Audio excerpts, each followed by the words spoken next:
is utilizing the Care Solace platform that the district is using, but then also including, okay.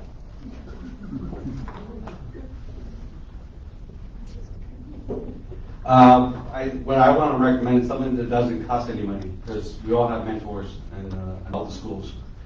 We need to encourage all children to share their feelings. We need to look for ways to check in with the kids. It's important to acknowledge and understand the emotions that they might be experiencing. Take the time to support them, working through conflict together. We need to teach students to love themselves. We need to promote exercising, talking to friends, making do list, planning, maintaining routines and structures, reflecting on what they're grateful for and what they're proud of, and doing things that they enjoy, like music, dancing, and keeping up with the journal. I second that. So our district has made, as I said before, mental health a priority.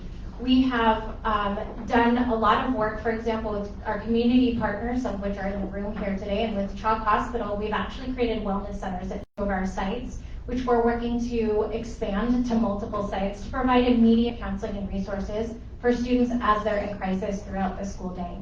We're actively working with our law enforcement partners to provide parent education and information so that they know their kids the best. And they can have the information to be armed with so that they can intervene when they see that something is amiss, whether that's drug use or mental health. So we're working to provide that information to parents in the community. We're actually broadcasting for parents an information session on the 18th with our community law enforcement partners. We've hired a director of student safety who's actively working to direct those law enforcement relationships and partnerships. We're working with our teachers so that they are aware of what to look for, and I'm out of time.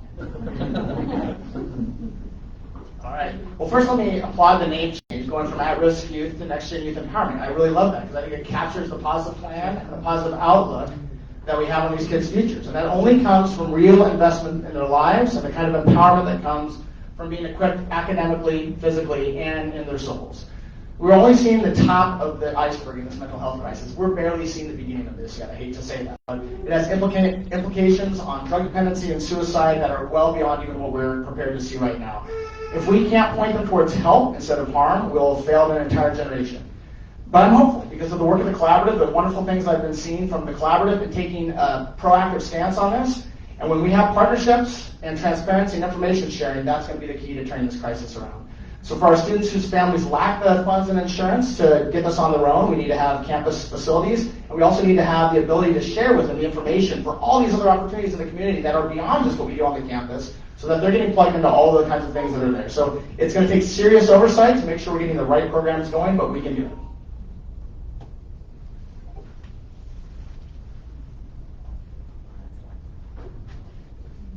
As a parent and an educator and as a volunteer that's in the schools every day, I see and I know that our kids are suffering from mental health, but also this risk of fentanyl. Both were crises that have been years in the making, but the pandemic has exacerbated them. And so we need to think about how we keep our kids safe. And that is first, obviously, we need more awareness and training about fentanyl and the risk it poses to our community and our kids, where kids are overdosing without even knowing they're taking the drug. But we also need to stock every single school with Narcan, which is the opioid antidote that completely reverses overdoses and is totally harmless if administered without need. Next, we need to deal with mental health. I know this year FSD introduced social emotional learning in the classroom to help our kids get their brains calmed down to be able to then learn. But our teachers need ongoing professional development, trauma-informed care to know how to continue to do that work. And we also need to fully fund and ensure that every single school has a licensed mental health professional, because they're shared between schools right now and we're not able to meet the demand, and we need to fully fund them so that they're sustainable. Thank you all so much. And our second question coming from Nxt Gen. So what do you feel are the biggest challenges for your respective school districts? The challenges school districts face, there's more students and kids suffering from anxiety and depression, poverty, homeless, family, child abuse, neglect, and bullying, including violence, obesity, and family expectations or problems. Another challenge is government funding for education, school safety, and Common Core that we teach today. Not only that, teachers are underpaid and yet are expected to do twice the work that they actually get paid for. For a teacher, a day doesn't end when the last bell rings.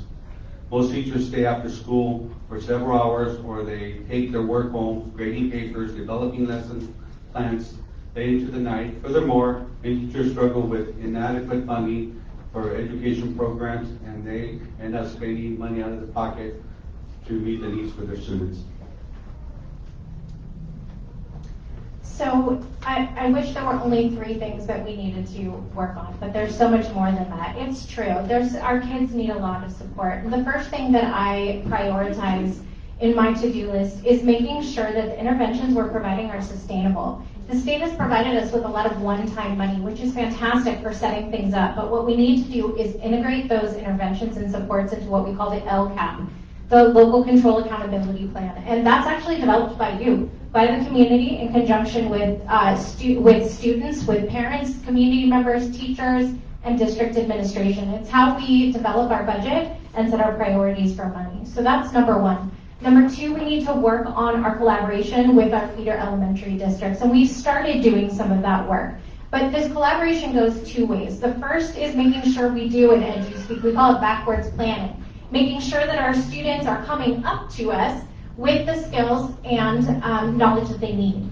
So that's done in collaboration. Then the other way that the collaboration happens is as students matriculate up to us at the high school level, we know who our neediest students are, and I'm out of time and didn't even get to number 3. Good time. 3. All right, in 1 minute. So overcoming learning loss and getting our reading and math scores back on track is huge for me. We can no longer accept 1 or 2 schools in the district carrying the average up and masking some of the needs we have for real accountability in our basic education goals. My second one is meeting the needs of every student, regardless of whether or not they choose to enter straight into the workforce, to go to a technical skills track, or one of the many college options that they're going to have. That means a close look at the students who have been denied opportunities to take the courses they need based on manning shortages. And then finally, a civic education where students focus on the respect for one another as fellow citizens and human beings, not one where students are shoved into stereotypes and groups to achieve political goals. I think one of the greatest things that we can do in the next few years is take a sort of bottom-up review of the programs we have and say, is this moving towards improving our children's education, giving them the great advantages that they need to succeed, or are they sort of distractions? Thanks.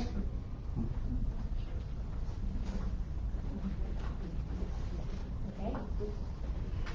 So I think that some of the biggest crises that we need to address immediately, first of all, is our children's mental health, which we've just addressed, and I've talked about that.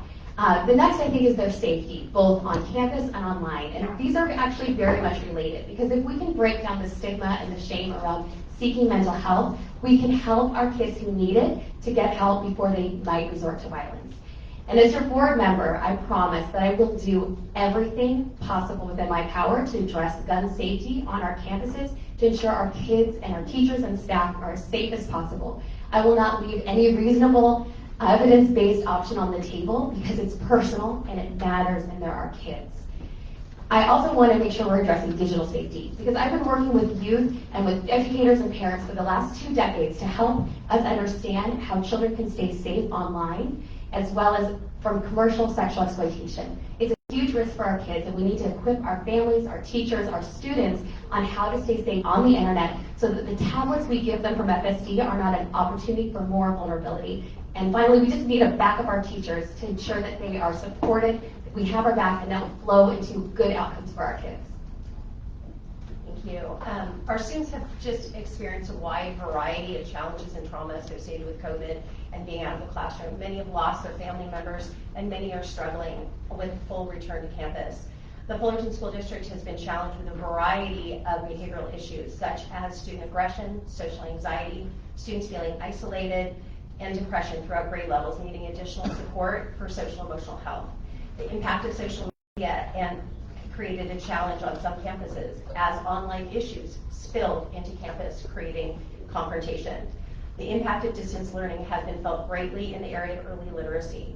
Kindergarten through 3rd grade as foundational literacy concepts need to be shored up through response to intervention strategies, which I would support with additional funding and sustainability beyond the one-time funds that we've received.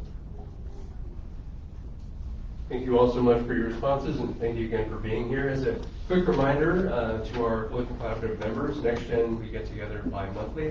Just had a meeting last Thursday, and we'll get together again the first Thursday of every other month. That would be Thursday, December 1st at noon, and that's of course virtually. So if you're not already on our email list, please find me after our meeting. I'll make sure you get all of our communications. So thank you again. Thank you so much, Christian. Okay, next, representing our early childhood concentration area, we have David DeLeon. He's a board member and a Fullerton resident. Thank you again for being here. Fewer than half of the OC low-income children are ready for kindergarten at age 5, which leads to the lower third grade English language achievement. What strategies would you support to address this issue? Okay. I'm good.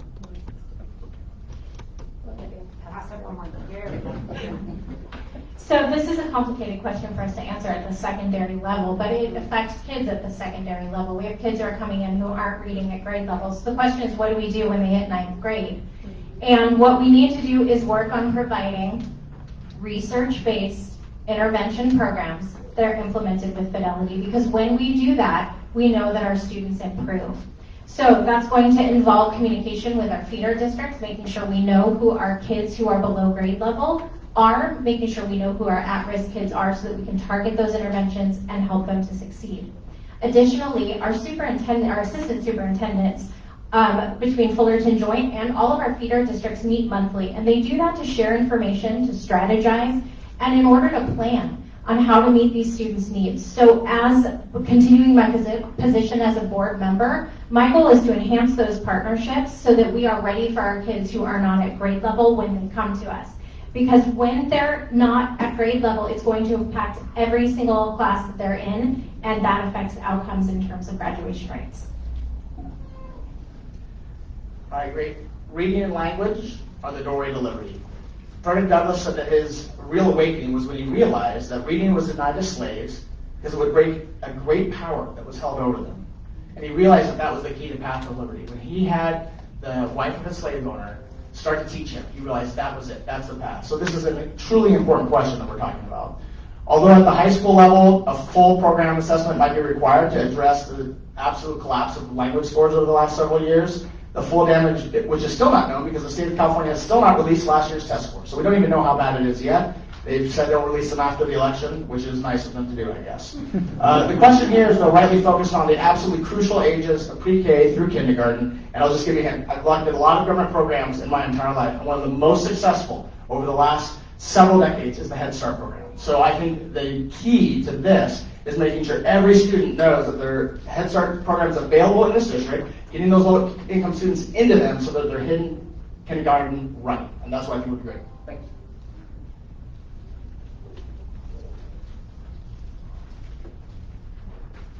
So these challenges that we're up against of poverty, inequity, trauma, adverse childhood experiences have lifelong consequences, and they perpetuate these cycles of poverty. But I worked my entire adult career to tackle these issues, and the good news is we know with excellent education and opportunity, we can change these cycles. We can break them. So to get kids ready for kindergarten, the good news is we've introduced TK at every single Fullerton school this year. That's going to be a big difference for us. And we need to make sure that our low-income neighbors know and access those opportunities. So I think that means we need to look at transportation and hours to ensure that they have access for people, that parents find it convenient if they're working. Next, we need to use the community and the trust and relationships that we've built with FSD to ensure that we're supporting younger siblings. If we're identifying a family needs support, we need to go down and see who else needs that help and encouraging them to take advantage of the 8 preschool locations that we have for kids and the resources that our school can provide. And finally, we just need to utilize you all in this group, the community options that we have to North Orange County School of Continuing Education and so many others to ensure that our kids are learning and ready to thrive.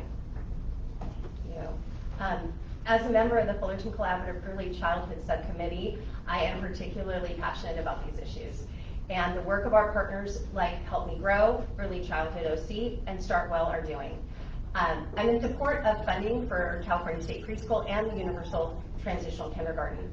As an undergrad studying child development and political science, I spent many observational hours at the Fullerton Head Start program, and at that time it was actually housed at Maple Elementary School. And I would support new programs that would use this model or similar to reach diverse populations. Additional early childhood screenings are needed, and when needed and concerns arise, additional support and referrals are needed. Thank you. I'm always going to say that education always starts from home. So I will support educational programs and resources for parents to help them prepare and educate them on their child's future. I want to personally commend the Fullerton Elementary School District. They have a child development program there that offers a lot of resources and programs for low-income parents to help them have their kids attend preschool and whatnot. I will create a list of resources and programs that invest in early child development, lays down the foundation for everyone from teaching and learning and helping teachers and parents accomplish and achieve English language development and continue offering workshops with the community. Second question, in what ways could the school districts with the community work collaboratively to improve education outcomes? I think this is an incredibly important question because it gets to some of the really tough truths that we face right now. Our student-to-teacher ratio continues to worsen at just the time we would need it to improve. And many of us in this audience here benefited from when we were kids having really small class sizes that our kids differ. So it's going to be up to us then to do everything we can to work together, come together as a community to overcome some of these challenges that, like I said, we didn't have when we were growing up. So we only have 1 minute, so let me just offer one of many possible solutions. One is that I think Fullerton should strive to build the most expansive and comprehensive volunteer after-school tutoring program in the history of California. And I'm serious when I say that. Using the incredible students we have in our great high schools to earn volunteer hours for National Honor Society and other reasons that they need for their college applications, and also just for the great virtue that comes from teaching young kids. That they can earn these volunteer hours and joined by adults, college professors like myself, and others who have a background in education who can supervise and mentor these students. I think if we built that with the help of someone like the Collaborative that can come together and actually try to say, look, we have a short-term need to get them back on track, we can do it together.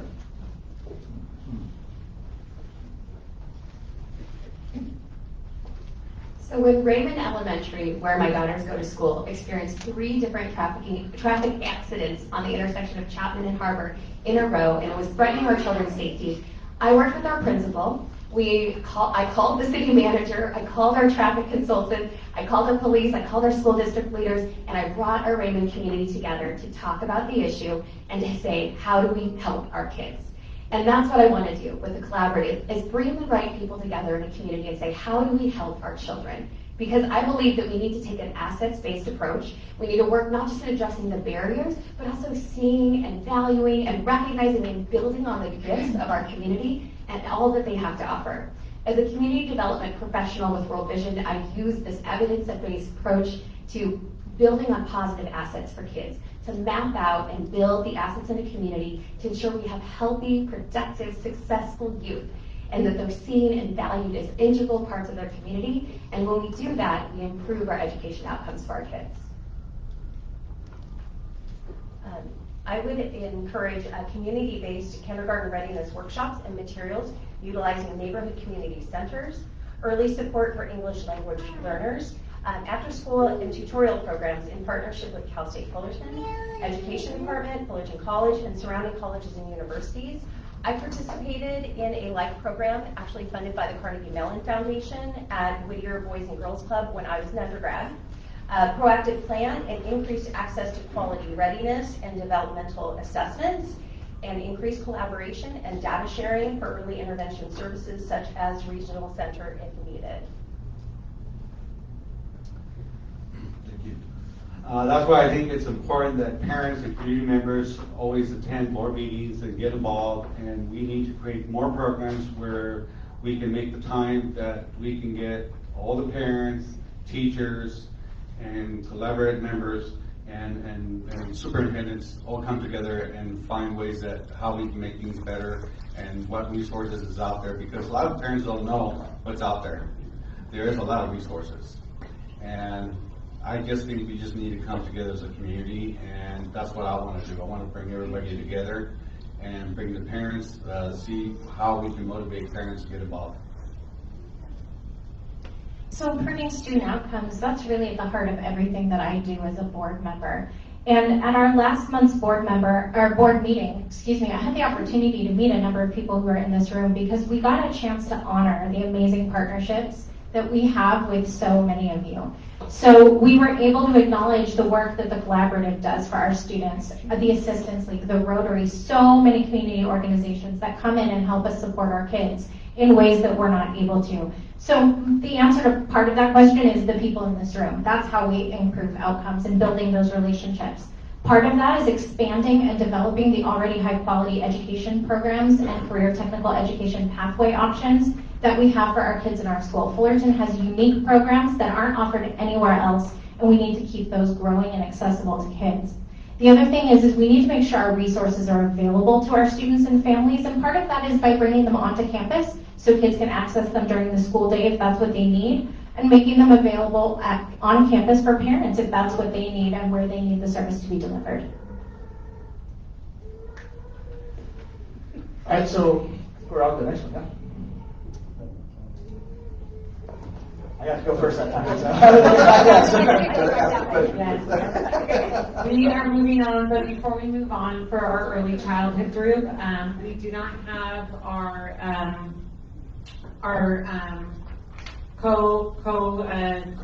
chairs of that committee, but if you're interested in attending, please see Debbie after the meeting, and if Eileen's here, her or myself, and we can give you that, find that meeting information for you for their next meeting.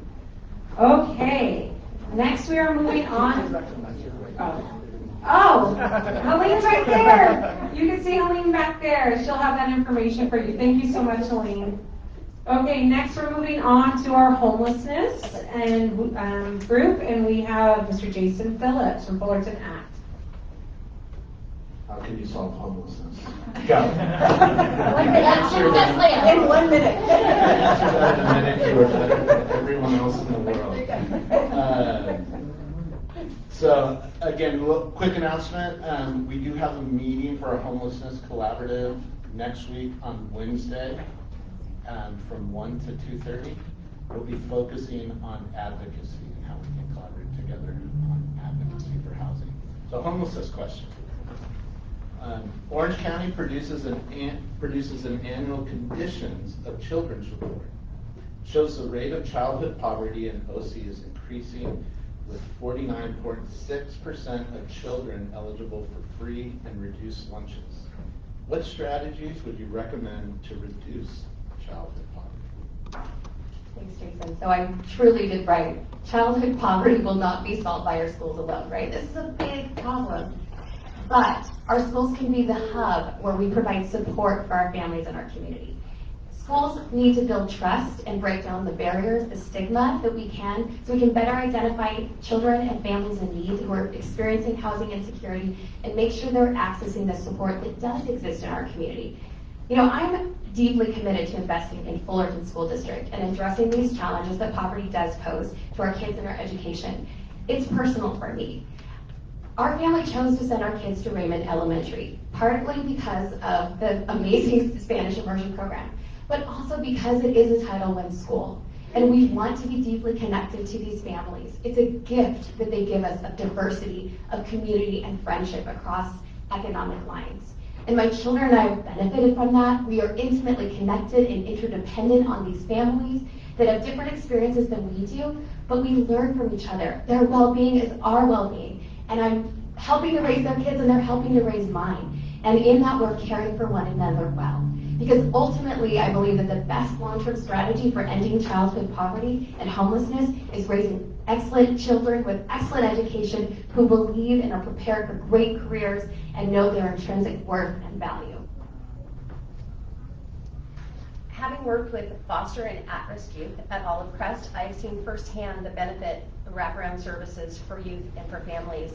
Nicholas Junior High is a pilot of a community school concept, providing additional services for families, and this gives them the opportunity to address more of the families and student needs directly. I would recommend funding for additional school sites to adapt this community-based approach, working with DLAC to help collaborate strategies to help identify families that might need and offer additional support and resources. I'm also a Rising Stars mentor with the Fullerton School District. I have the privilege of working with 2 students that need some additional support and resources. And I would like to expand school programs, after school programs, just like the Encore School program that the Fullerton School District just actually rolled out and just started. Yeah. Thank you. To end low income, where kids come to low income is because the parents don't have a job or they don't have a very good paying job. I think that we need to create a wellness center for parents and maybe partner up with the city and work with local businesses that they are hiring and that will end child low income poverty. You know, we just need to raise the bar and help parents look for a job. So there's lots of components to that question, right? It's not an easy answer, but education is one of those really important keys to solving the issue of generational poverty. And we do that in our school districts in a couple of different ways. First and foremost, we feed everybody. And what we need to do is go beyond just feeding everybody, because sometimes that's where our kids eat. Those are the meals they have during the day. But what we need to do is to teach them to access resources. When students fill out a free and reduced lunch form, what it does is it provides potentially, depending on how many students you have at your school who qualify, potentially additional funding for your school to provide resources for those kids in need. Additionally, if you qualify for free and reduced lunch, you also qualify for reduced or no cost SAT tests, AP tests. Things like the FAFSA, the free application for federal student aid, provide keys to higher education for our students who come from poverty. And it is how we break those cycles. Education is the key that we can work on as school board members. Additionally, we need to make sure that our students are aware of things like the Fullerton Promise, which provides 2 years of free community college education. So childhood poverty is such a tragic indictment of the failed statewide economic policies of the last several decades in California. And while our Senate and Assembly members, that's their job to get serious about that, we here at the members of our local school districts, cities, and counties, we've got to work the best we can together to mitigate this. So one thing we can do is we have to absolutely continue our meal programs, potentially even expand them to after-school ones. And keeping in mind that the main goal of these programs is to turn these kids' challenges as youths into an amazing success story as they gain freedom from poverty through education. And this is not going to happen by pushing students through graduation regardless of their language, math, and science competency. It's only going to happen when we give them an honest assessment and the means of improvement. It is why transparency and oversight are so central to revitalizing our school boards.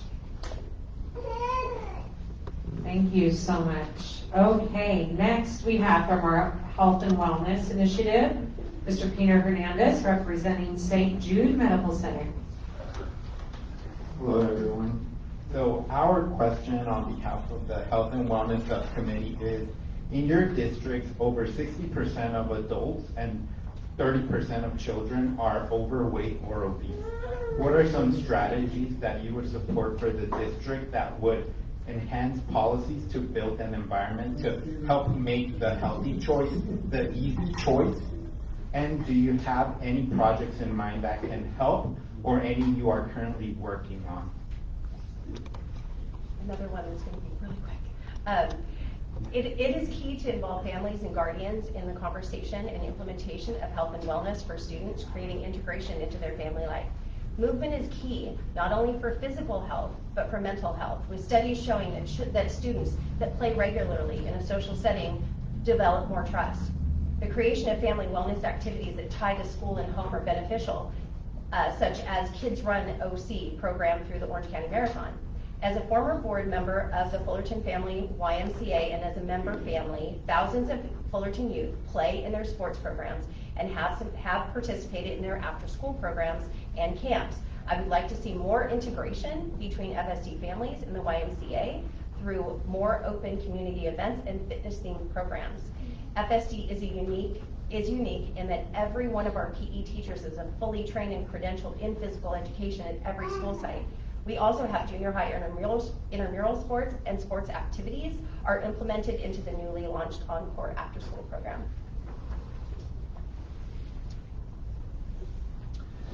First of all, I want to say that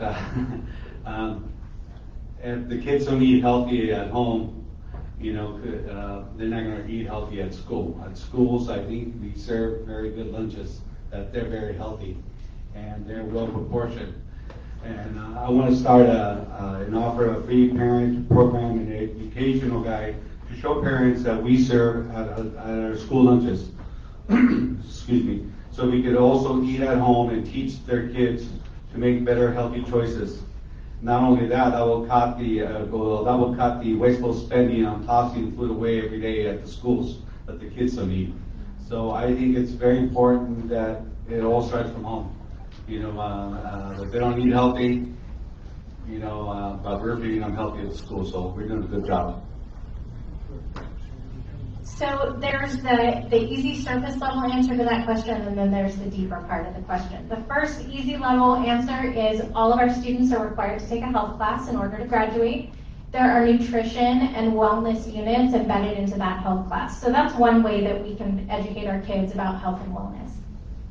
Additionally, students have to take 2 years of physical education in order to graduate from high school in the state of California. So that's a way that at least for 2 years out of the 4 we have them active for at least 1 hour out of the day. That's your basic level superficial stuff, but here's where we need to get deeper. We need to make sure that our kids have healthy food to eat at school so they stay on campus to eat and don't go to one of our wonderful local establishments and grab a quick bite. We also need to do things like partner with our food banks and Pathways of Hope and other organizations like that, because some of our kids live in food deserts. They don't have access to fresh vegetables and food. We need to do what we can, maybe partnering with our own ag programs where we're growing things on campus, and help to get those to our local food banks where some of our kids, if that's where they're getting their healthy food. Well, this question hits home hard for me, maybe more than one way there. The easy answer would be implement the Air Force Academy's fitness program. There's no unfit cadets. I don't think we're quite ready for that, unfortunately, so I'm going to back off that a little bit. And instead start by thanking the forgotten heroes of our schools, physical education teachers. For decades, their dedication and skills have often been disparaged as non-essential to the education of our kids, maybe even saying superficial. Likewise, coaches also bear the brunt of critiques that athletes take time away from other priorities that are more important. When students miss class, we treat it as a moral failure. But when they don't dress out for PE, few cries are raised. When we put golf on hold and get rid of it, we say, oh well. When we bring in video gaming as a sport, we think we're adding something super healthy to the thing. And I don't oppose esports, but let's not pretend that those are the healthy move there. So what I actually think we need is to worry less about the alchemy that says healthy choices can be made easy. Instead, let's teach our kids to make hard but right decisions about their health. They're not easy choices. They're hard, but we can teach kids to make hard and right decisions.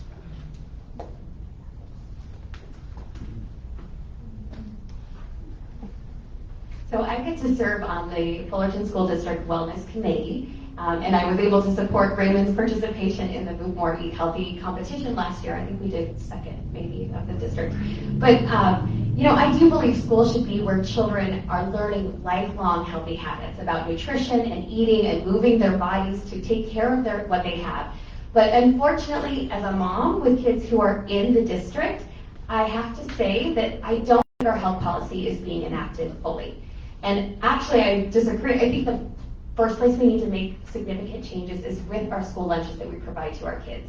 That is where we need to be teaching them life lessons about health and eating for not just pleasure, but also for wellness. And instead, right now it's the #1 complaint about that kids give me, that they don't like the lunches. And it's not just because they're not appealing, it's because they're packaged. My girls tell me an orange comes in a box, in a sealed plastic bag, an orange with a peel. But they're highly processed usually, they're oftentimes wasteful, and they're not teaching the healthy habits that we want to. A sugary, processed, packaged Pop-Tart for breakfast does not set our kids up well for that day, and we can do better. Thank you all for your responses.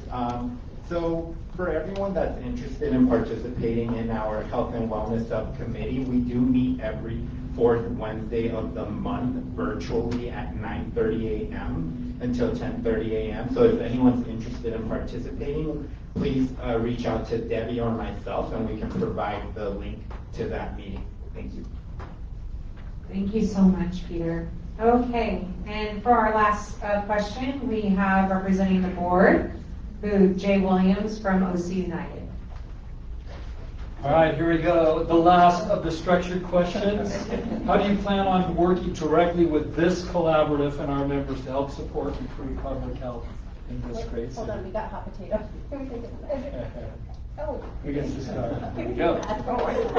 Okay. Okay. You get it all out? I did. All right. Sorry, messing with the groove there. All right. Again, there's way too much to cover here, so I just wanted to, actually, as I thought about this question, I really just wanted to give one example of many. I am absolutely blown away by the Soulful Summer Program that I saw that's going through OC United, and that also started right here in Fullerton. So this is something else spread to the county. But I love, number one, the name that blends the California Spanish language heritage with the idea of light, with el sol, right, and the sun, but also the idea of the beauty of a human soul that's flourishing through education, a place where it can flourish. As a student of Plato Scholar, renowned Plato Scholar was one of my mentors in grad school. I love that title. But more important than the title is the execution of this outstanding effort to have the community reach out and help students keep learning through the summer. The fact that it started here and spread to other parts of the community is exactly what I would like to see be a standard across all of our outreach programs here in Fullerton. And so just like we talked about with maybe putting forth a radical idea for volunteers from student helpers there, I could see them getting plugged into a Soulful Summer easily and starting to make some real groundwork, but it's going to take a lot of investment by our community, and we can't do it with just a few volunteers. So getting the word out to everyone about it is the key. Thanks.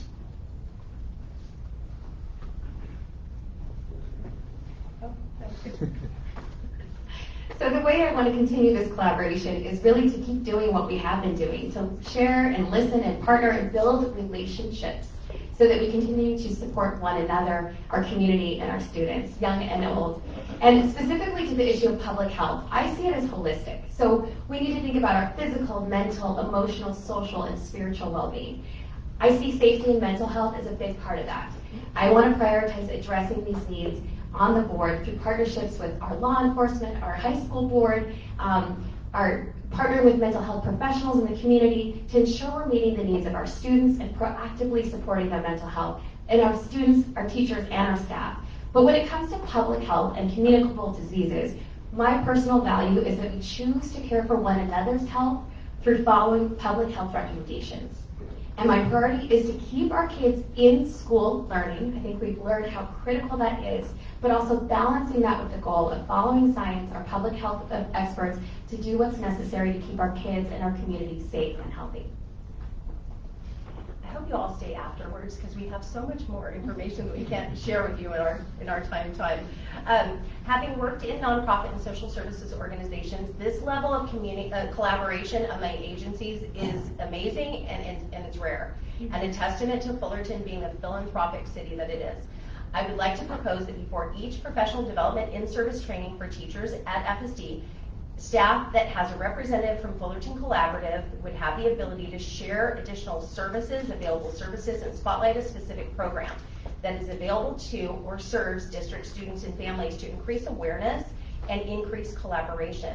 Partner with the collaborative to host informational meetings or distinguished speaker series on topics and resources for students and families. As a city commissioner, I would like to see more collaboration between commissions and respective Fullerton Collaborative partner organizations that correlate to their area of focus. As a commissioner for the Infrastructure and Natural Resources Commission for the City of Fullerton, we have made recommendations on the plan for expansion and renovation of a portion of our trail system, which promotes physical wellness and public health. Seems like this is a topic that we always talk about it, and then it just keeps going over and over again. For one, I would like to hold everyone accountable for what they say what they're going to do, and that includes city council members and the city mayor. And the city of Fullerton does have a public health policy and plan in place, and I want to thank the city of Fullerton. And I will continue personally encourage community involvement and revisit with all city leaders and school district people, improve and promote public health in the city of Fullerton. So the Fullerton Collaborative is one of our key partners already, and we're very lucky because Dr. Zehner, who's our executive director for the Fullerton Joint Union High School District, actually is a regular participant and member of the collaborative. And what that does for us is just amazing communication and collaboration. And that's already built into our plan and program in Fullerton Joint Union High School District. It allows Dr. Zehner to communicate with the collaborative and tell them what our needs are and what we're seeing in our schools, and for him to then bring back the agencies and resources that the collaborative provides back to our schools.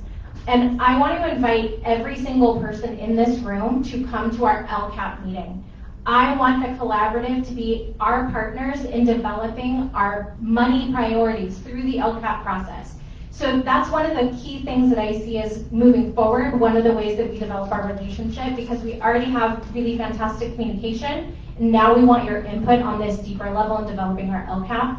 And I want to work with the collaborative to bring the things that you have onto our campus for our kids and our families.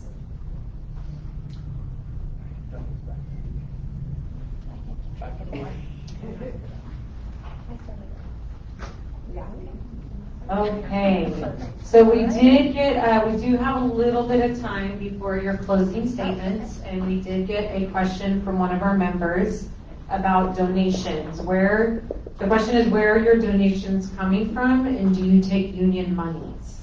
I know Debbie was like, I think it might be too long for them to list all of their donors. So if you have maybe a place on your website you could refer us to for a longer list, but maybe if you have a couple top donors that are helping back your efforts, then that information shared would be greatly appreciated. I guess I get to take this off. I have not received any funds or donations from any union funding.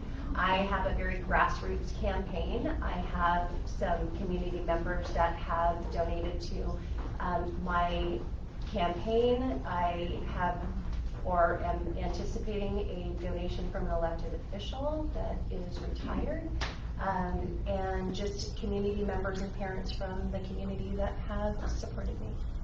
Thank you. Like I said at the beginning, I have not accepted any donations. I've actually done my campaign on myself for $549.86. I got every receipt. So, Amazon. So all of this is completely transparent, just in case anybody in the room wants to know. It's all available for public consumption through the websites.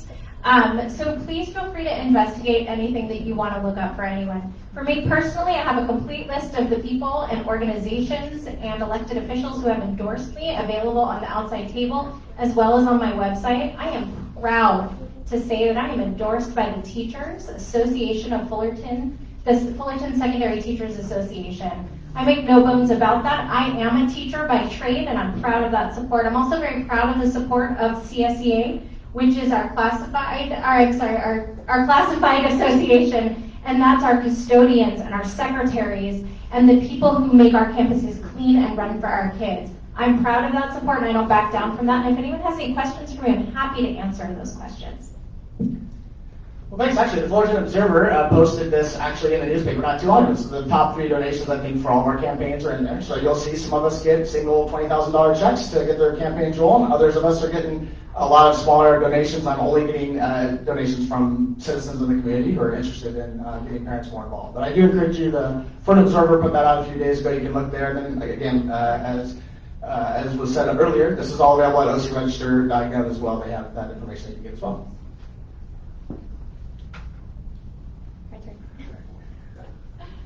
Yeah, I do appreciate that Observer has printed it. You can request it from all of our government sites to find this information.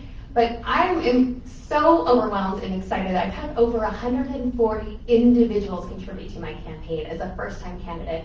That gives me courage, and it shows me that we believe in parents leading, right? Because I have kids in the district, and I'm volunteering in the district, and I've been a part of serving our district in this way. So my biggest donor are the teachers. I went after them because I knew that they were essential partners. When we love and care for our teachers, they care for our children well. So when I first decided to start running, I thought, these are the people I want to be in connection with to care for our kids well. So they've been my biggest donors, but the rest are individuals in Fullerton who believe in what we're doing. And I'm looking at my buddies because it's a movement. And I am a community organizer. I love these people, and I want to represent our community and our kids. And I'm just so grateful for the people that have come around beside me.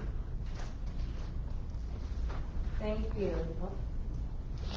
Thank you so much. We did have 2 more questions come in, which we're not going to have time to answer. I'm going to go ahead and read them just so you have an idea of what people are thinking out there. How would you make all families, parents, and students feel welcome? And what is the purpose of education, and how would you apply that purpose if elected? So just if you ask those questions, please feel free to come on up and chat afterwards. They will be staying afterwards. And then we are now going to move forward with our closing statements. Okay. Lisa, did you start last time? No. Okay, then you start this time. Okay. As I look around this room, this is my Fullerton, my town where I was raised, the town I love. You are all the best of Fullerton, here to serve our residents and humanity for a better world for our children and for all of us. Meals on Wheels, where I've been a volunteer for over 12 years. OC United, with ministries where my company has partnered for Jobs for Life. To give someone an opportunity for a career. Crittenden, as a donor and a longtime volunteer. My early childhood subcommittee member organizations, and so many more that I've served with as Vice President of Philanthropy for National Charity League. We are the education community, where we field excellence in education from early childhood to doctoral degrees. As a product of the Fullerton School District and the Fullerton Joint Union High School District, I have benefited from a legacy of excellence in education, and the opportunity to serve the Fullerton School District as a trustee is deeply personal to me. I have served the district, teachers, and administrators in a variety of roles and committees, and as a board of directors member of the Fullerton Education Foundation, and a trusted voice for over 8 years. And with your vote, I can take my experience and relationships to the board table. Thank you. First of all, I want to say thank you, everyone, the collaboration at Fullerton, and everybody that came down here and did this forum for us. I just want to say I want to use my 25 years of experience I have working with the Fullerton Joint High School District. I've been parts of budget study committees. I serve in the bond committee, and I've also done a lot of great stuff in the Fullerton High School District. And I just want to put my experiences to work. And God bless Fullerton, and God bless America. And hope you guys vote for me on November 8th. That's it. I am ready and able to continue the work that I've been doing over the past 4 years as a board member. Elections matter. This election matters. And the collaboration that we have with our community partners, as represented by you guys in the room, must continue. And it's through my leadership on the board that the work will continue. Public schools are my life. For those of you who don't know me, I am a public educator. I was a special education teacher, a high school counselor, an assistant principal, and I currently serve as the coordinator of special education in one of our local school districts. I have a deep love and appreciation for our public schools. I understand how they work, and I understand how to get in and help make them better. And that's why it's important for me to continue the work that I've been doing as a board member. I want to bring in our community partners. I want to bring in our parent partners and continue to develop the high quality education and career technical programs that make Fullerton Joint Union High School District a destination district. People come here for the schools, and I will help make that continue. All right, well, last Monday at another forum, I was asked about, quote, continuing technical education.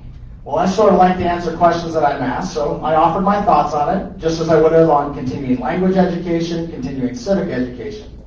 Well, the audience was in on a pretty good inside joke and had a good time making fun of me for answering the question that way, because what the moderator said was continuing technical education, but what everyone said that she ought to have said was career and technical education, which is the formal version of CTE. So I wasn't used to calling it something that it's not, so I didn't.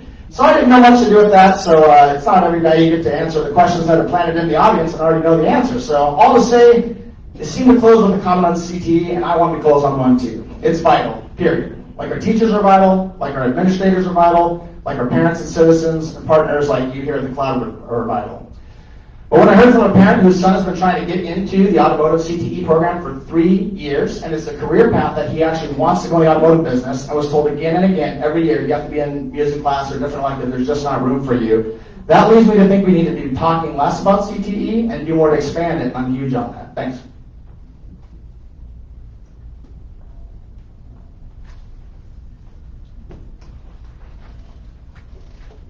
Well, I want to thank you for this chance to share with friends. I hope that you have seen my skills and experience that I've developed over the last 20 years as a nonprofit leader, a child advocate, and an educator. I hope you've seen my values as a community organizer, a PTA leader, a volunteer in our schools in Fullerton's community, and my perspective as a mom with 2 kids who are very vocal about their experience in the district. My vision and my commitment to our Fullerton School District community and students, and my heart to serve and love our kids, our families, our teachers, and our staff. My favorite Mother Teresa quote says, "If you want to change the world, go home and love your family well." And the first time I ever read that, I thought it was too limiting and too small. But I know now that it was my concept of family that was much too small. I've come to see all of Fullerton's children as our family, and you, my community, as our family. So I know that we will continue to do this work no matter what, together, to love our family well, and that's what changes the world. Thank you. Let's put our hands together for all these. Thank you so much. Greatly appreciated. Okay, as I've said a couple times, they said they're willing to stay after and talk, so please grab them afterwards. We are on a mission to get more subscribers on our YouTube channel. How many more do we need, Debbie? 25 more. We need 25 more, and then we could stream our meetings live. This would help us. Yes. I'm just gonna send it down the table. I'm gonna start here. Send it down the table, QR code it, follow us, pass it around. We're gonna go over a couple minutes. If you have to leave, go ahead and leave, but we did have a couple members come up to Debbie before the meeting asking for announcements. So we'll keep the microphone going for a little bit of time. Jay, did you want to announce Pumpkin Run real quick? Sure. Yeah. Sure, we have on the 29th of October, we have the Pumpkin Run, and it's a partnership with the Fullerton School District and OC United. Love to invite you to come and be a part of that. It's on the Fullerton Loop. It starts at the courthouse, and is a 5K, so it's a great event for families and kids, so come out and join us. Thank you. Thank you, Jay. And then I know Paulette, you had a campaign. Hi everybody, on October 22nd, which is a Saturday, the 4th District, Orange County is doing a gun buyback program. We're giving away Amazon cards and gas cards, and they're in the denominations of $200. 6 weeks ago, there was an Orange County city that had a gun buyback program. It's totally volunteer, totally anonymous. And in 5 hours, they got over 500 weapons donated. And these weapons are taken by the police and then melted down so they can never be used again. Thank you. And in the women's club? Good afternoon. I'm Busy with the Women's Club. I want to invite you all to our 18th annual Women's Leadership Forum. That's where we honor several women within the community, and it's a fundraiser as well. So I have flyers on the back table over here, so please join us. Thank you.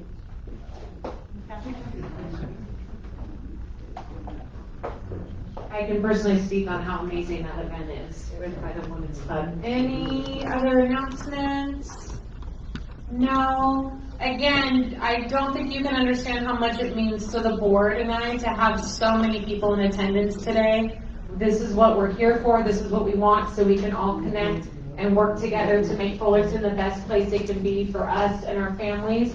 So please use this time to continue to collaborate, get to know each other better, and see how we can help each other out. Thank you so much. We'll see you next month, the second Monday every month. Thank you, everybody.